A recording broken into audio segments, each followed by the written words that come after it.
Si ton partenaire ne reconnaît pas pleinement ta valeur, il est possible qu'il soit avec toi pour l'instant, mais il existe une probabilité qu'il te quitte dès qu'il le pourra. Cela peut sembler brutal, mais voici la réalité. Comprendre ta valeur dépasse le simple fait de se sentir bien. Cela modifie la façon dont les autres te perçoivent et te traitent dans tes relations amoureuses. C'est comme un pouvoir caché que nous possédons tous, mais que nous négligeons souvent. Et je ne parle pas seulement des conseils habituels que l'on entend souvent. Je fais référence à des concepts vraiment profonds, comme la philosophie stoïcienne, cette ancienne sagesse. Il ne s'agit pas de réprimer ses émotions ou de les subir, mais de discerner ce qui est vraiment essentiel, particulièrement en amour. Alors, prends place confortablement et engageons une discussion sincère. Je vais te montrer comment puiser dans cette sagesse ancestrale pour découvrir ta véritable valeur en amour. Et il ne s'agit pas de simples conseils. Il s'agit de renforcer ton être de manière inattendue. Tu es prêt à débuter? Explorerons ensemble comment améliorer et fortifier ta vie amoureuse. Cela va tout révolutionner. D'abord, il est essentiel de reconnaître ta propre valeur.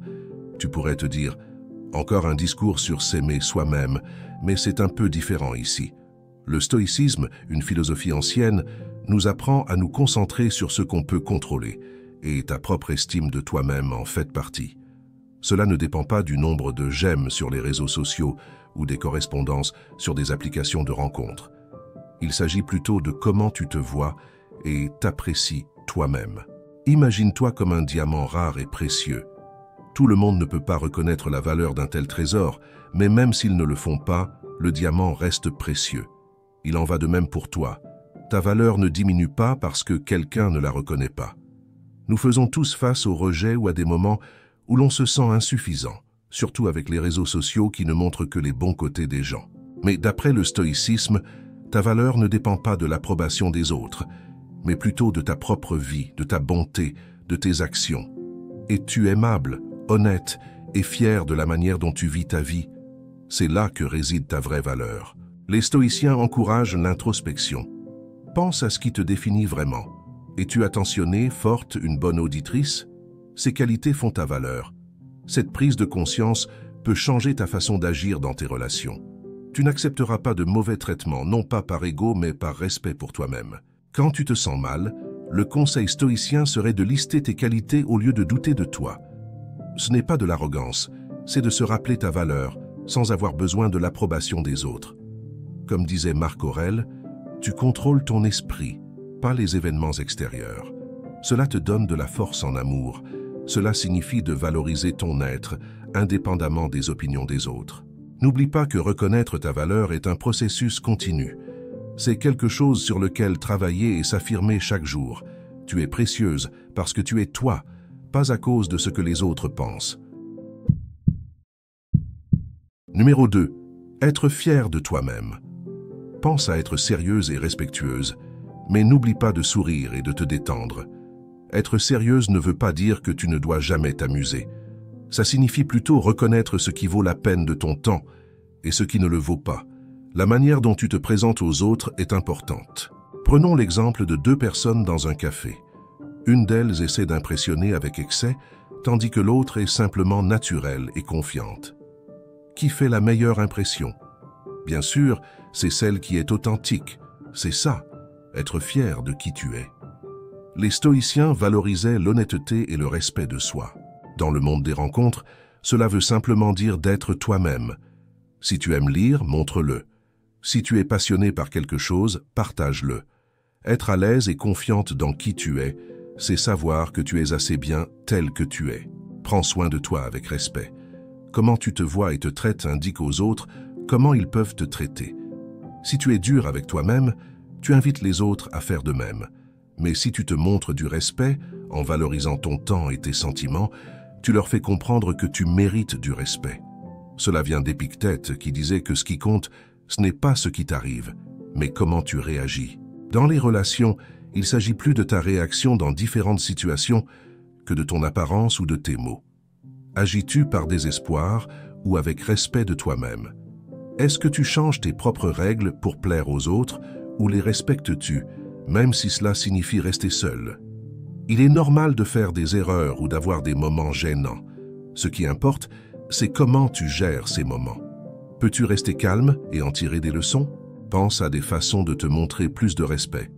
Peut-être en étant clair sur ce que tu acceptes ou non, en apprenant à dire non à ce qui ne correspond pas à tes principes, ou simplement en étant plus gentille et respectueuse envers les autres. En adoptant cette approche, tu commenceras à te voir comme quelqu'un qui mérite du respect, et bientôt, les autres le verront aussi. Numéro 3. Établir des limites. Ça peut sembler un peu vieux jeu ou strict, mais c'est vraiment important. Ce n'est pas une question d'être distant, mais de te respecter toi-même et de connaître ta valeur. Que nous apprend le stoïcisme à ce sujet? Il nous enseigne la discipline et le contrôle, mais d'une manière qui ne gâche pas la joie de vivre. Cela veut dire savoir ce qui est important pour toi et ne pas le partager à la légère. Dans notre monde où tout est rapide et où on passe vite à autre chose, prendre le temps de réfléchir est bénéfique. Pense à cela dans le contexte des rencontres amoureuses. On a souvent tendance à partager notre vie, nos pensées et notre espace trop rapidement. Les stoïciens nous conseillent de ralentir. Pourquoi? Parce que si quelque chose est toujours disponible, elle perd de sa valeur. Si tu dis toujours oui et que tu ne poses jamais de limites, où est la curiosité, l'anticipation? Comment établir des limites de manière stoïque? Ça commence par ta façon d'agir. Bien s'habiller, mais simplement, par exemple, montre que tu te respectes. Cela ne signifie pas cacher ou exposer trop, mais montrer qu'il y a plus en toi. Pense aussi à comment tu passes ton temps. Dans notre monde trépidant, choisir à qui tu donnes ton temps est crucial. Ce n'est pas un jeu. C'est valoriser ton temps et décider comment tu veux l'utiliser. Le stoïcisme nous apprend à contrôler nos émotions.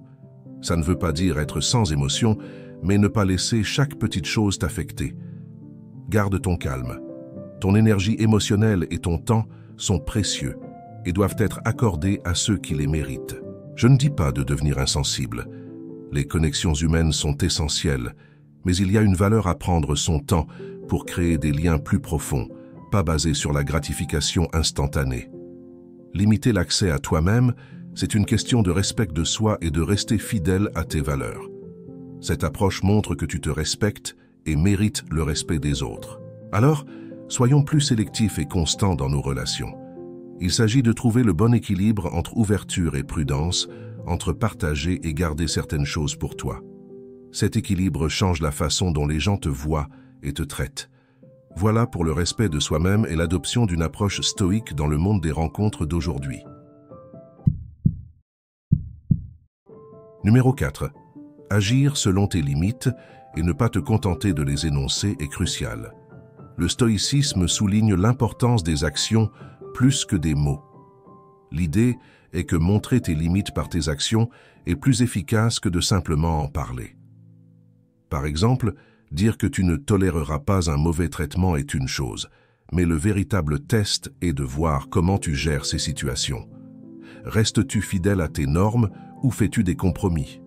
Ce sont tes actions qui définissent réellement tes limites, pas tes promesses. Cela peut être difficile, surtout quand les émotions sont en jeu, mais le stoïcisme nous rappelle que nous avons le pouvoir de choisir comment nous réagissons.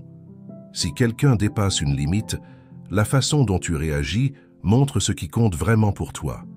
Si l'honnêteté est importante pour toi et que quelqu'un te ment, ta réaction, que tu choisisses de t'éloigner ou d'en discuter calmement, montre ton engagement envers tes principes.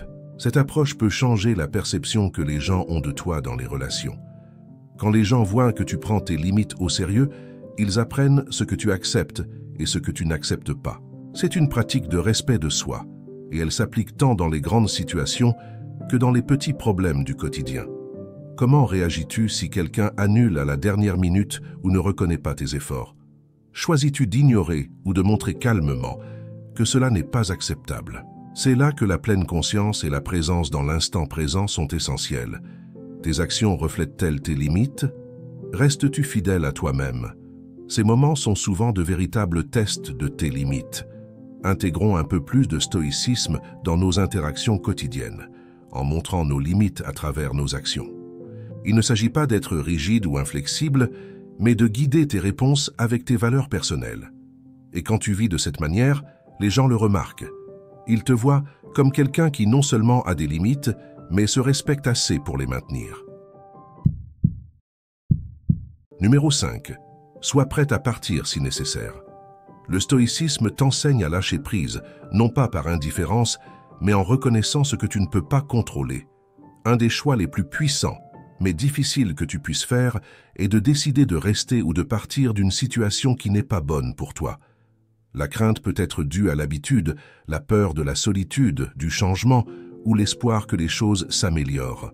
Cependant, la sagesse stoïcienne nous enseigne que tu as le contrôle et de ne pas te contenter de moins que ce que tu mérites. Ce n'est pas une question de fuir à la première difficulté.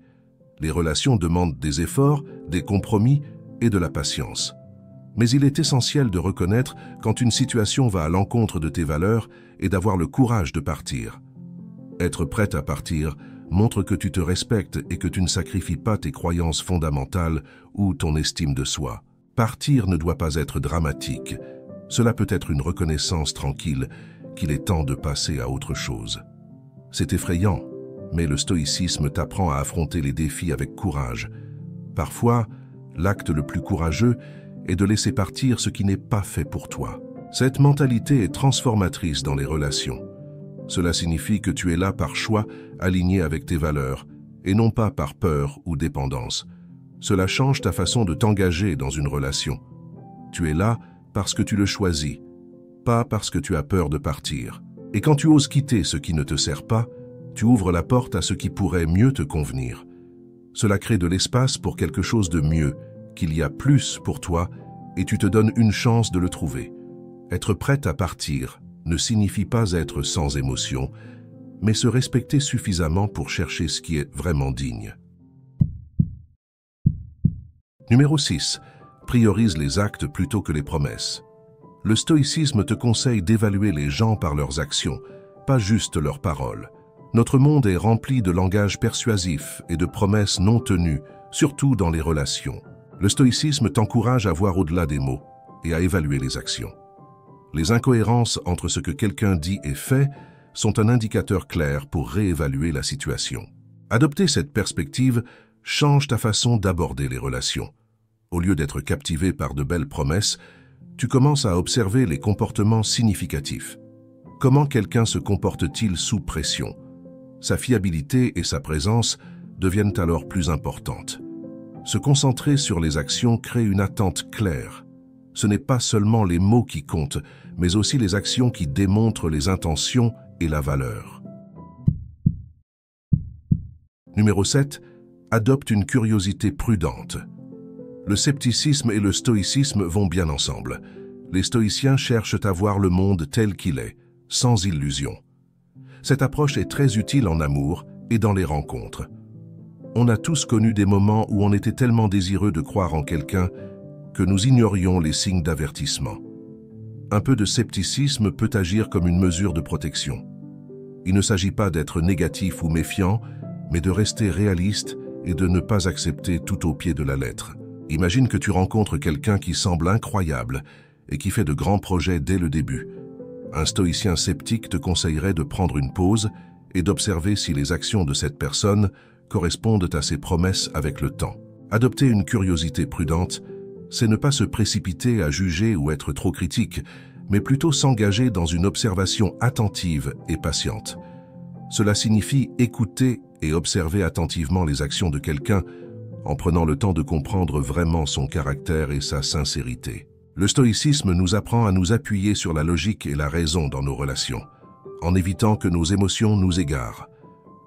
En intégrant le scepticisme à nos sentiments, nous nous permettons de voir les situations plus clairement, protégeant ainsi notre cœur. Cela signifie ne pas se précipiter dans une relation sans être certain, nous donnant l'opportunité de découvrir qui est vraiment l'autre personne, au-delà de nos espoirs initiaux ou préférences. Valorisons donc l'importance du scepticisme stoïcien. Il s'agit d'être sage, observateur, et de ne pas se laisser facilement emporter. Il ne s'agit pas de se fermer au monde, mais plutôt de choisir avec prudence et sagesse quelles portes ouvrir, en protégeant notre bien-être et nos émotions. Numéro 8. Dire non est puissant. Dans le stoïcisme, Être fidèle à toi-même et avoir le courage de rester fidèle à tes croyances est essentiel. Cela est particulièrement vrai quand il s'agit de dire non dans les relations. Il s'agit de comprendre ce qui est important pour toi et de ne pas avoir peur de maintenir tes standards, même si cela peut créer des tensions. Imagine cette situation. Tu vois quelqu'un et cette personne propose quelque chose qui te semble incorrect.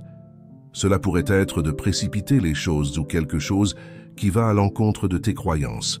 La réponse facile serait de simplement accepter, n'est-ce pas? Mais c'est là que tu dois écouter ta force intérieure. Dire non dans de telles situations montre du respect pour toi-même, pour tes croyances et pour tes limites. C'est difficile, surtout si tu aimes vraiment la personne. Tu pourrais t'inquiéter, et si cela les repousse, mais c'est là qu'il faut être audacieux. Le stoïcisme t'enseigne à être courageuse, pas seulement face aux défis extérieurs, mais aussi face à tes propres batailles intérieures. Dire non signifie que tu te respectes. Cela signifie que tu te valorises trop pour accepter moins que ce que tu mérites. Oui, c'est risqué. Tu pourrais le perdre. Mais pense à cela. Si le fait de dire non à quelque chose qui n'est pas bon pour toi éloigne quelqu'un, alors peut-être qu'il n'était pas la bonne personne pour toi de toute façon. Cela peut vraiment changer la dynamique d'une relation. Quand quelqu'un voit que tu n'as pas peur de dire non, qu'au lieu de chercher à les rendre heureux au détriment de tes propres valeurs, ils commencent à te voir différemment. Cela montre que tu es quelqu'un qui se respecte, quelqu'un qui connaît sa valeur, et cela est attirant. Dire non, c'est aussi être honnête avec toi-même. Cela signifie reconnaître ce que tu veux vraiment et ce dont tu as besoin dans une relation, et ne pas te contenter de moins. Cela signifie ne pas laisser la peur de la solitude te faire choisir des choses qui ne te conviennent pas. Rappelle-toi, il est normal de dire non, c'est essentiel. Cela fait partie de rester fidèle à toi-même, de vivre avec honnêteté, comme les stoïciens l'ont conseillé. Il s'agit de construire des relations basées sur le respect réel et la véritable connexion, et non sur la peur et le compromis. Numéro 9. Ne cours pas après quelqu'un. Cela correspond parfaitement à la philosophie stoïcienne. Le stoïcisme accorde de l'importance sur le fait de se concentrer sur ce que tu peux contrôler et à lâcher prise sur le reste. En amour, cette idée est très puissante. Cela signifie réaliser qu'essayer de retenir quelqu'un qui s'éloigne est inutile et ne respecte pas ta propre valeur. Imagine que tu fréquentes quelqu'un et tout va bien, mais soudainement, cette personne commence à s'éloigner. On a tous ressenti l'envie de réparer la situation, de les ramener. Mais le stoïcisme nous enseigne de nous arrêter et de réfléchir à ce qui est vraiment sous notre contrôle. Ta réponse devrait être ta fierté, ton estime de toi et ta paix intérieure. Courir après quelqu'un qui s'éloigne, c'est comme essayer de saisir de l'air. Cela ne fonctionne pas et te laisse encore plus mal. La voie stoïcienne est de se rappeler ta valeur. Si quelqu'un prend du recul, laisse-le partir. Il ne s'agit pas d'être indifférent, mais de comprendre que tu ne peux pas faire en sorte qu'une personne ressente ou agisse d'une certaine manière, mais tu peux choisir comment réagir. Cela demande du courage. Il faut beaucoup de courage pour ne pas céder à la tentation de poursuivre, mais c'est croire que la bonne personne voudra rester à tes côtés.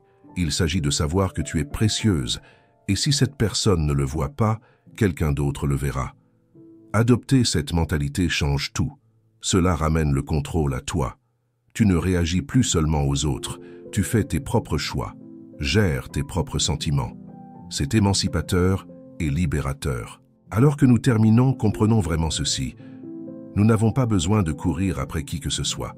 Adoptons une manière stoïcienne dans nos relations, restons ancrés, respectons-nous et concentrons-nous sur ce qui est en notre pouvoir. Il s'agit de trouver notre propre paix intérieure sans chercher l'approbation des autres. Garde à l'esprit que ton estime de toi est une partie cruciale de ta vie. Comme les stoïciens, tu as le choix de comment réagir à ce qui se passe autour de toi. Tu es en charge de ta dignité et de tes désirs. Choisis judicieusement à qui tu t'ouvres. C'est un peu comme décider où placer ton argent ou ta confiance. Il ne s'agit pas de repousser les gens, mais de choisir avec soin ceux qui respectent vraiment et voient la valeur dans ce que tu partages. Imagine que tes pensées et sentiments les plus profonds sont comme les pages d'un journal intime. Tu ne voudrais pas que n'importe qui les lise, n'est-ce pas? Tes expériences, tes pensées intimes et tes émotions sont précieuses. Elles représentent un trésor de qui tu es. Il est donc logique de ne partager ce trésor qu'avec des personnes qui en reconnaissent la valeur. Quand tu fais cela, tu n'es pas simplement en train de partager. Tu invites quelqu'un dans une partie plus profonde et plus significative de ta vie. Ce partage sélectif conduit à des connexions plus fortes et plus riches avec ceux qui t'entourent. Il s'agit de trouver ces personnes spéciales qui comprennent, qui te comprennent et avec qui tu peux être toi-même sans craindre le jugement. Ce processus aide à construire un tissu relationnel solide basé sur le respect mutuel, la compréhension et un soin authentique. Pratique la gratitude pour ton propre parcours. Au lieu de comparer ton statut relationnel ou ton bonheur avec celui des autres, concentre-toi sur la reconnaissance de ton propre chemin. Le stoïcisme t'enseigne à apprécier ce que tu as, y compris tes expériences et ta croissance en solitaire. Chaque jour, essaie de penser à quelques aspects de ta vie pour lesquels tu es reconnaissant. Cela déplace ton focus de ce qui te manque vers l'abondance que tu possèdes déjà, favorisant un sentiment de contentement et d'autosuffisance. Rappelle-toi que le bonheur vient de l'intérieur, pas du fait d'avoir quelqu'un à tes côtés. Si cette approche t'a été utile, n'hésite pas à la partager. Ton soutien compte beaucoup, comme toujours. À la prochaine fois.